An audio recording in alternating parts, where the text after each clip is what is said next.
anyone besides Allah, in kuntum swadiqeen, if you are speaking the truth, and bring your witnesses as proof to say this is anywhere like the book that Allah has given to his servant, an ummi prophet, one who doesn't know how to read or write.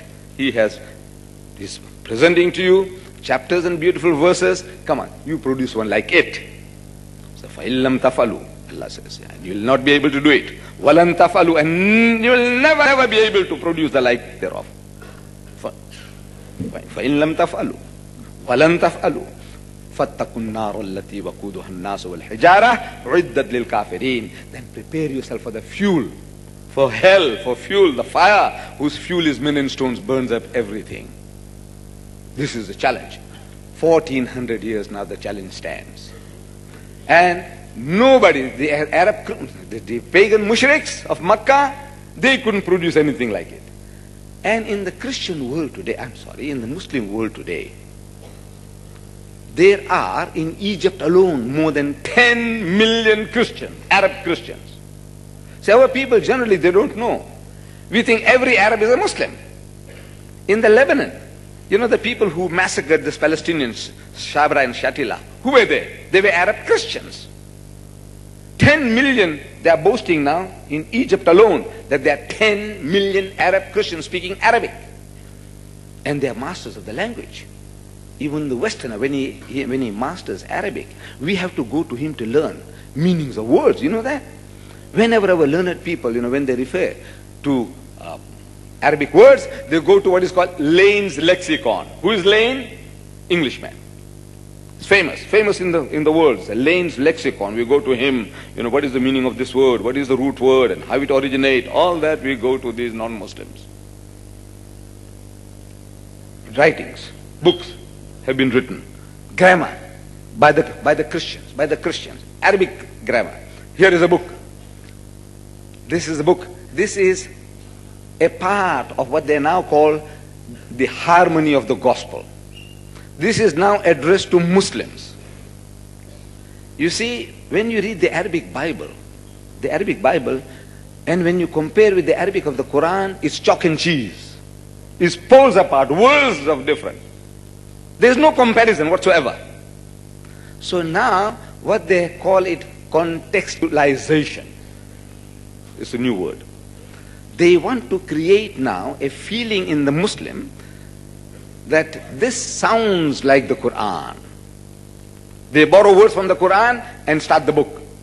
Here, this new publication, How to Catch the Arab Muslim, they start with Bismillahir Rahmanir Rahim. Every chapter now it begins now. Bismillahir Rahmanir Rahim, to compete with the Quran.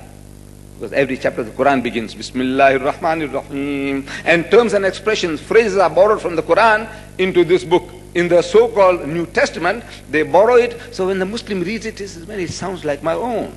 Easier to catch fish. Deception. They have developed deception as an art. Here in Cape Town, this book here, Al-Kitab. Look at it, how beautiful. Al-Kitab. Look at the calligraphy. This is Christian. When you see this, say Al-Kitab, you say, immediately comes to mind, Bismillahirrahmanirrahim, Alif Lam Mim, Zalika al-Kitabu la rayba fi, Al-Kitab. There it is. Christian, this is Christian. And I show you deception as an art. Look at this, beautiful, beautiful. Look at this sticker, golden sticker. Look at this. I know it's difficult, but I think once it is on video, you'll be able to see it at close quarters. Deception, an art. Look at this. I'm asking people, Arabs, and in Pakistan, I say, look, what is this? What is this? Read it. Read it, brother. Say, what is this? Yes, yes, yes. Everybody says, Allah Muhammad. I read it like that too, Allah Muhammad. This is not Allah Muhammad. This is Allah Muhabba. Catching fish. They have developed all this as an art. How to catch the Muslim fish. What bait to use. You see?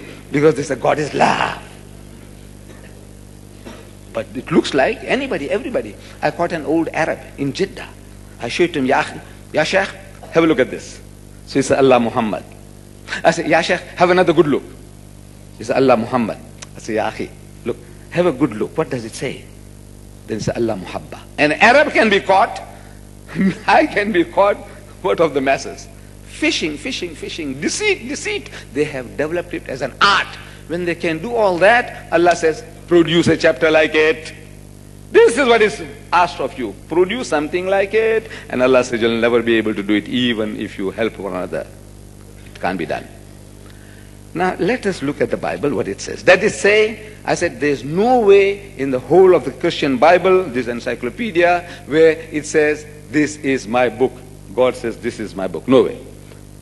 On the contrary, you open one of the books called the Gospel of St. Luke. Gospel of St. Luke. In the so-called Injil, the Christians say Injil. So let's have a look at this Gospel of St. Luke. Chapter 1, verse 1, he begins. Luke.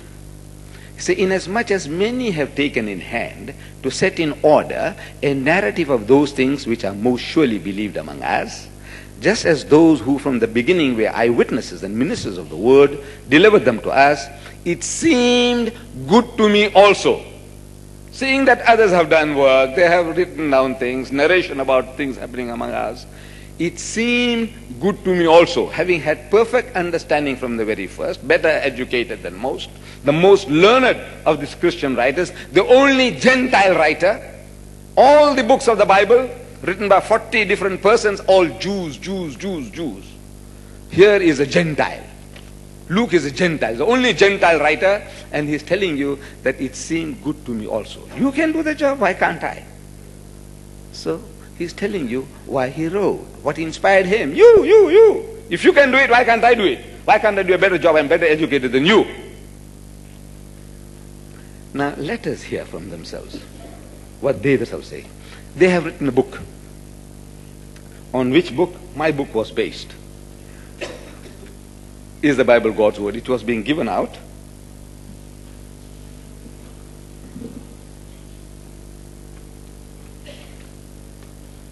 It was being given out as people came in. Is the Bible God's word? But this book of mine was based on this other book, Christian book. It says here, is the Bible the word of God? Same type of question mark. It is written by a certain Dr. Graham Scroggie. Don't worry about the name. It is published by the Moody Bible Institute. Moody Bible Institute. No, it's a very prestigious religious body in America, and they published it. In this book is trying to prove that the Bible is God's word.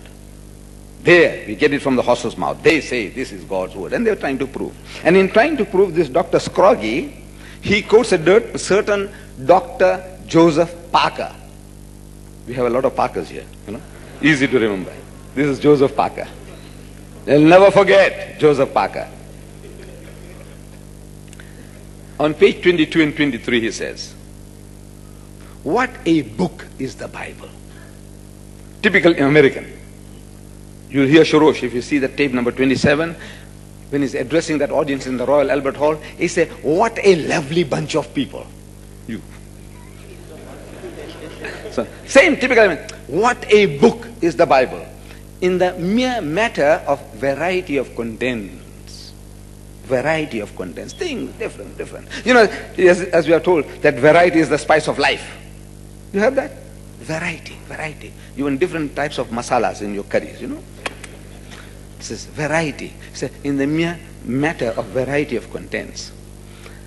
And I can give you examples, keep you whole night here. Just giving you the variety of contents and bore you to death. I don't want to do that. So in the mere matter of variety of contents, whole pages are taken up with obscure names. I'm only quoting obscure names you never heard before. Obscure names. And more is told of a genealogy than of the day of judgment. So stories are half told. And the night